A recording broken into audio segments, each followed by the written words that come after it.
Let's now cross live with the India Today Conclave for our session Crusades 2.0, Why the World Needs to Fear the ISIS.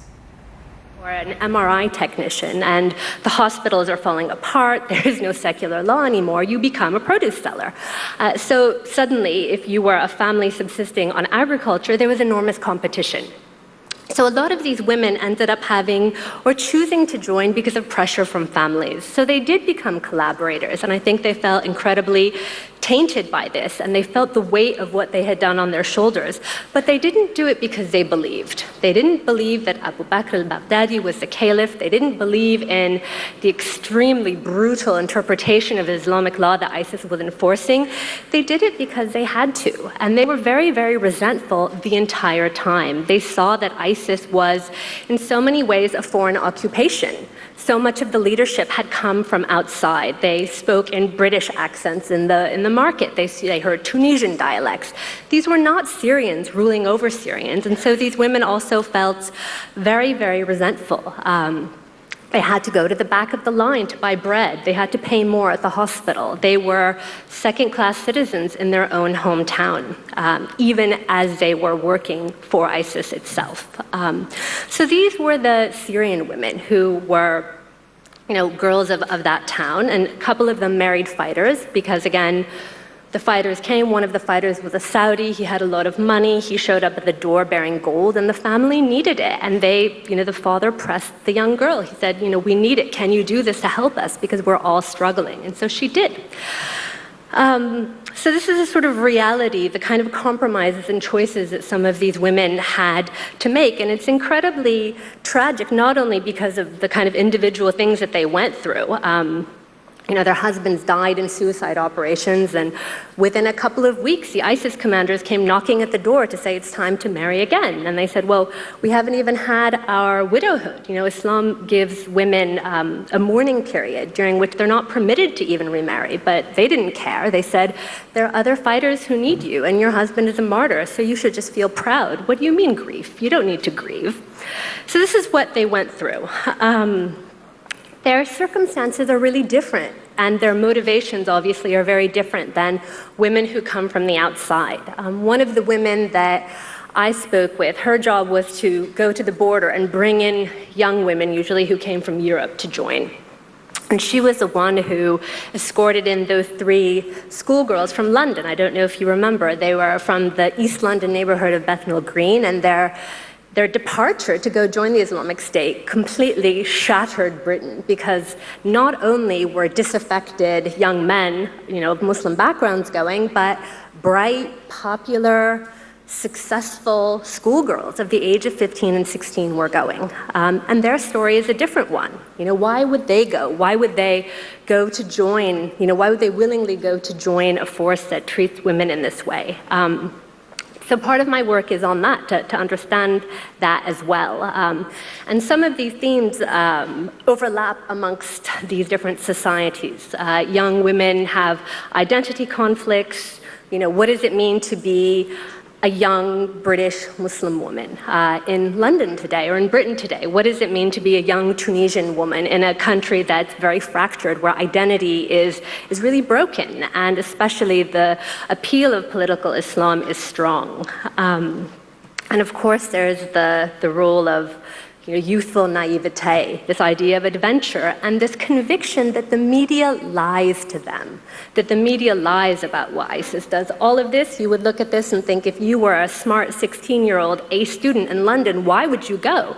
It's because young women, so many young Muslims in the West don't trust the media. They think that it's Islamophobic. They think that it doesn't report accurately. It doesn't represent their grievances. And so all of this, to many young people who go, seems like a myth. It seems unreal. As we talk about this, though, I think that coming back to how ISIS uses these women is really important. They're certainly a key part of the recruitment effort. Women in Tunisia, for example, are the ones who run the recruitment networks. They run the ISIS media platforms. They run the recruitment websites and Facebook groups for both men and women. And how did they become a part of this? They were part of, in Tunisia, for example, a very active Salafist movement that was very, very popular in the country before it was banned after a couple of big suicide attacks. So they were empowered in a way through an extremely conservative ideology of Salafism, which sounds counterintuitive to us, but they were out on the streets in Tunisian universities protesting together for the right to wear a niqab. So I think a lot of what we see in places like Tunisia is very independent to that place. It's very much a reflection of that country's recent history, its Arab Spring interactions, its revolt, and its unresolved set of challenges with how to deal with political Islam and how political Islam at the fringes flirts with Salafism. But ISIS not only uses these women very cunningly to do the mechanics of recruitment, but it makes the women itself an aspect of the recruitment.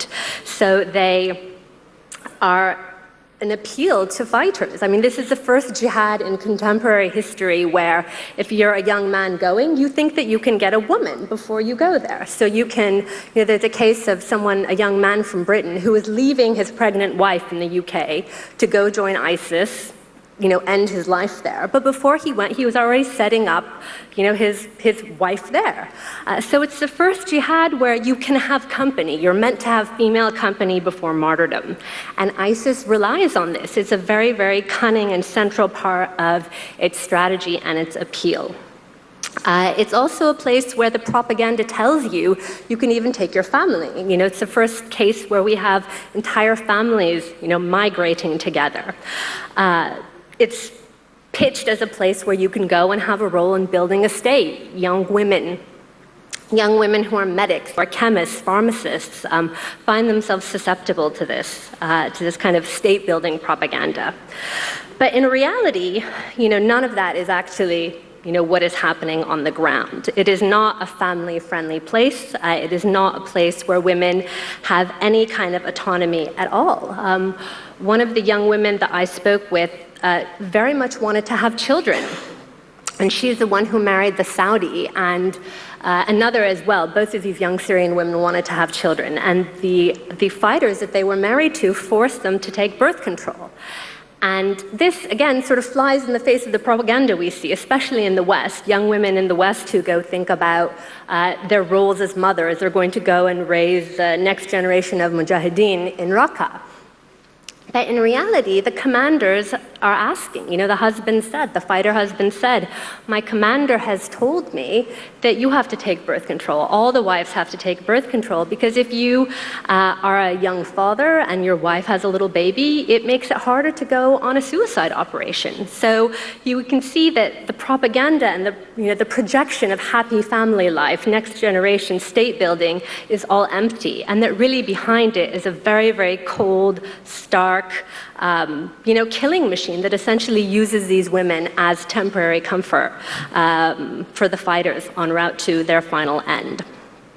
I think the propaganda, however, is extremely skillful, and the propaganda is at the center of the entire assault against ISIS in the media, and also, and I think as Daniel mentioned very correctly, they're very, very savvy. They do things simply to horrify us and to make themselves seem exceptional. Incident, a promising young kabaddi player was shot dead on the streets of Rohtak in Haryana. What's truly alarming is that the fatal shooting was caught on camera on Tuesday afternoon. Kabaddi player Sukhwinder Singh. Kind of living a quiet, happy, boring life. So I decided to get married. And my wife says, welcome to hell, boy. But the episode ain't that bad. It's just about all right. Above average.